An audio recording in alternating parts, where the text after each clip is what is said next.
Hello.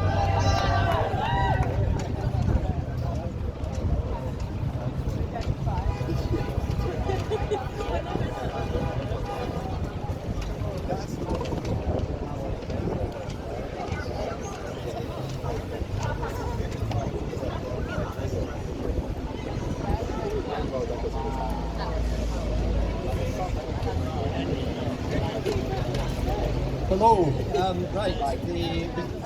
The theme today is about people displaced from their homes due to climate. Of course, the other big cause of people being displaced is war.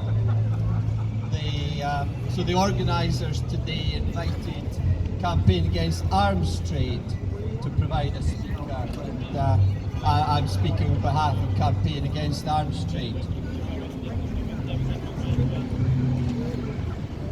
The UK government, instead of welcoming displaced people, migrants is the most commonly used word, but it's come to be used so pejoratively, it's perhaps more appropriate to refer to them as displaced people.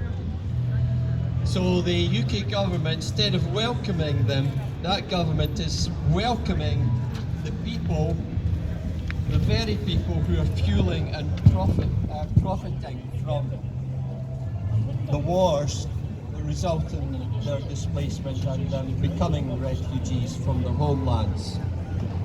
And this year, the UK government will be welcoming these arms dealers to the Arms Trade Fair held every 2 years in London, Defence and Security Equipment International. So for short, that's referred to as DSEI, D-S-E-I. So it's held every 2 years. So the last one was 2017. And my phone's... I'll have to put the code in again.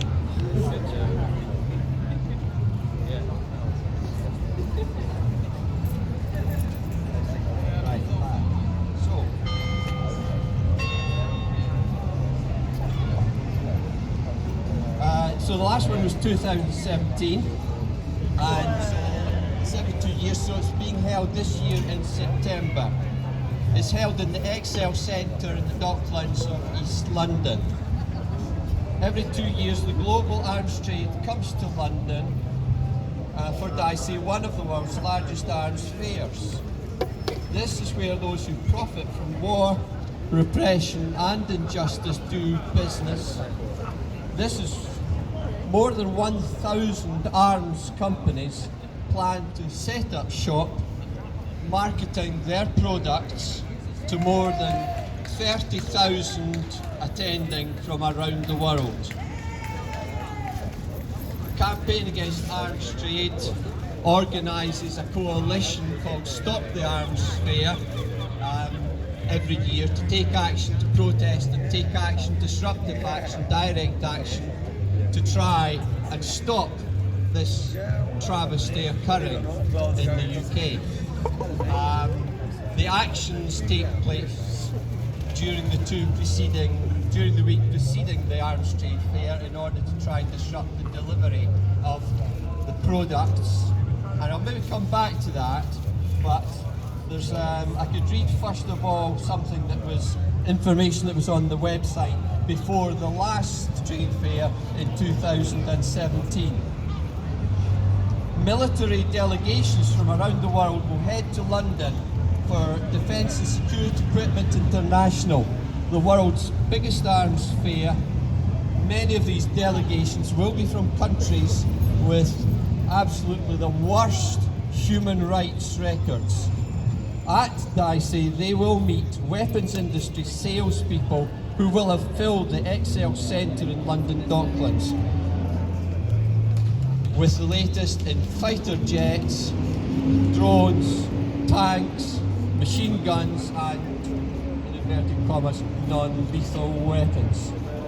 They will also be met with well-organised, innovative and relentless protest. DSEI is sponsored by the UK government and BAE Systems, many of you probably know, have a business here in Glasgow. One of the goals of Dicey is to ensure the UK remains one of the top 3 weapons exporting countries in the world. When this event was held in 2015, military delegations from 61 states were invited. Of those, at least 14 are run by authoritarian regimes, and many, including Saudi Arabia and Pakistan, were identified by the Foreign and Commonwealth Office as being serious human rights violators. The writer of this piece, as a young journalist, once attended Dicey on a press pass. Among the free bars and marketing gimmicks, he witnessed military delegations doing business with everyone from high-tech Israeli missile companies to UK-based third-party brokers of cheap assault rifles. It didn't surprise him to learn later that exhibitors have repeatedly been exposed for advertising equipment that is illegal in UK law. Journalists uncovered companies illegally advertising cluster munitions at the fair in 2011. Cluster bombs are weapons that contain multiple explosive submunitions that many states outlawed by treaty in 2010, given their tendency to kill and maim civilians. I'll just digress there slightly, a bit of history. In the First World War, 95% of fatalities were military personnel. In the Second World War, they were 50% of military personnel. In warfare in the present world, that percentage is lower than 5%. The military operation, because the military operation is being conducted by drones, controlled perhaps by a remote controller thousands of miles away. So actually modern warfare, almost all, the vast majority of the fatalities are civilians. And I have to code in my phone again.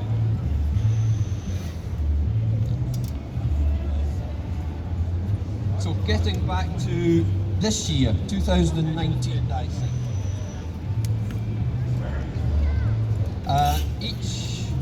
The protests against Dicey each time have a theme for each day, because most activists are only able to spare one day to be present to take part in the protest. Some are able to be present for longer, for the whole week, but by having a theme, they're able to concentrate a group of activists to each year. For the first time, Dicey, the Dicey 2019 protest will have a theme day of climate justice. So we're seeing there an appreciation of the solidarity between peace campaigners, anti-war campaigners, anti-arms trade campaigners and the climate movement, which absolutely should be what's happening. So the themes for this year's Dicey are, as I explained, this is during the week before the actual trade fair, when the setting up is being done, the stalls are being built, hundreds of tradespeople involved in that, and the products are being delivered. That delivery, I was there in 2017, so that delivery involved landing 2 helicopter gunships, bringing in a small naval vessel to the docklands behind it, as well as armoured vehicles being delivered on flatback trucks and many other vehicles. So the theme this year, on the 2nd of September, Monday the 2nd of September, is Stop Arming Israel. Yes! That could be jointly combined with Stop Arming Saudi as well. Tuesday, as in the previous one, is No Faith in War. So people of faith, people of no faith can combine to take part in protesting. I know that for this year, the Quakers are trying to organise 1,000 Quakers to go and take part in the No Faith in War Day. Wednesday, the theme is No Nuclear, as it was last time, when very effective non-violent direct action blocked the access roads in from both directions for almost the entire day, with CND at one end, Trident Ploughshares at the other. Thursday conference at the gate, a day for academics and who can hold discussions on relevant topics as a conference near to the centre. Friday, climate justice, and then Saturday is the festival of resistance, and the Sunday the theme is borders and migration.